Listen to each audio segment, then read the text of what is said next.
चला तर आज आपण बघूया शतधौत घृत म्हणजे काय. तर हे बिलोनी तूप A2 तुपापासून जे क्रीम बनवलेलं असतं त्याला शतधौत घृत म्हटलं जातं. हे 100 वेळा पाण्याने धुतलं जातं. हे 100 वेळा तांब्याच्या भांड्यात धुतल्यामुळे त्याचे उष्णतेचे गुणधर्म थंड होतात. नमस्कार मंडळी, शारवाई नॅचरल्समध्ये आपलं सगळ्यांचं स्वागत आहे. तर मी स्वच्छ धुतलेले तांब्याचे भांडं वाटी घेतलेलं आहे आणि तसंच एका वाटीमध्ये बिलोनी पद्धतीचं थोडं तूप घेतलेलं आहे. म्हणजेच हे बिलोनी पद्धतीचं जे तूप आहे हे आपल्याला 10,000 वेळा धुवून घ्यायचं आहे. तर ही पद्धत बरीच किचकट आहे, याला साधारण 3-1 तास असे लागतात. तर हे बघा मंडळी, हे मी तांब्याच्या भांड्यात जे घेतलेलं आहे तर हे मी आता बऱ्याच पाण्याने म्हणजे साधारण 70 राऊंड आमचे झालेले आहेत. तर दर राऊंड हा 100 रोटेशन्सचा असतो. म्हणजे आता मी पाणी टाकल्यावर हे 100 वेळा असं धुवून घेणार आहे. मग हे पाणी मला असं बदलून घ्यायचं आहे. हे बघा, मग बदलून झालं की मग लक्षात राहणार नाही म्हणून मी अशी माळजवळ ठेवलेली आहे. आणि एकदा धुवून झालं की ते एक मनी मी असं मोजून बाजूला ठेवते आणि परत मग याच्यात जरा थंड पाणी घ्यावं लागतं. हे बघा, आणि हे आपल्या त्वचेला वगैरे अतिशय चांगलं आहे. केमिकल फ्री आहे, याच्यात कुठलंही केमिकल 1% वापरलेलं नाही. तर हे तुमच्या स्किनच्या कुठल्याही आजाराला तुम्ही वापरू शकतात. हे अतिशय थंड असतं आणि तुम्ही अगदी सोरायसिस सारख्या दुर्धर आजारांवर सुद्धा हे वापरू शकतात. हे एक्झिमा किंवा इतर त्वचा रोग यालाही तुम्ही वापरू शकतात किंवा चेहरा उजळवण्यासाठी एकदम नॅचरल फेअरनेस क्रीम म्हणून वापरू शकतात.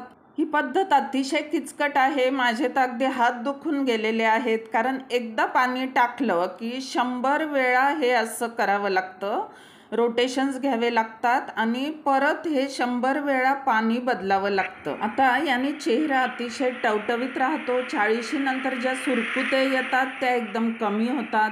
डोळ्याखालचे काळे वर्तुळे जातात. पूर्ण आपण आयुर्वेदिक पद्धतीने करतो आहोत.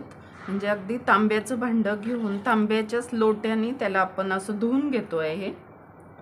आणि बघा, एकदा पाणी टाकलं की हे 100 वेळा रोटेशन झालंच पाहिजे आणि नंतर हे पाणी आपल्याला काढून टाकायचं आहे.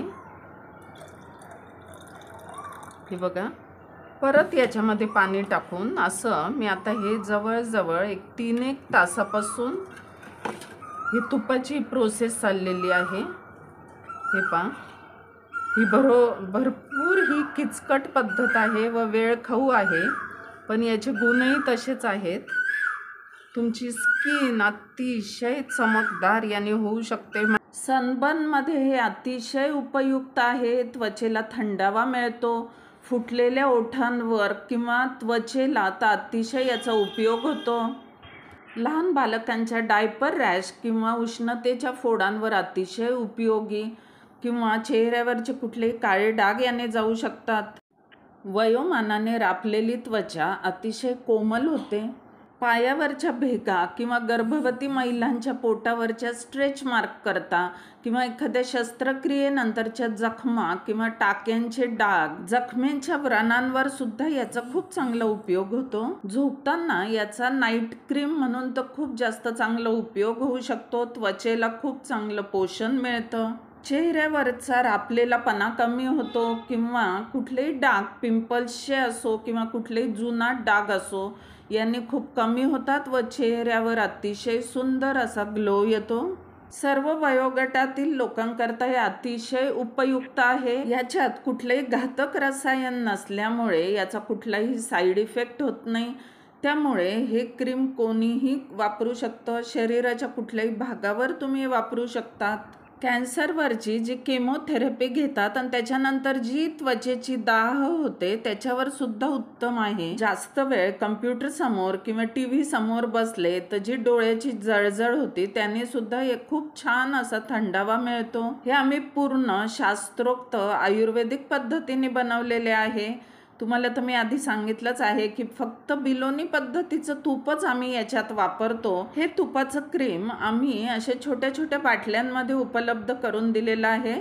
त्यामुळे तुम्ही याचा जरूर वापर करून बघावा आणि आम्हाला जरूर फीडबॅक द्या की हे शतधौत घृत आपणास कसे वाटले ते.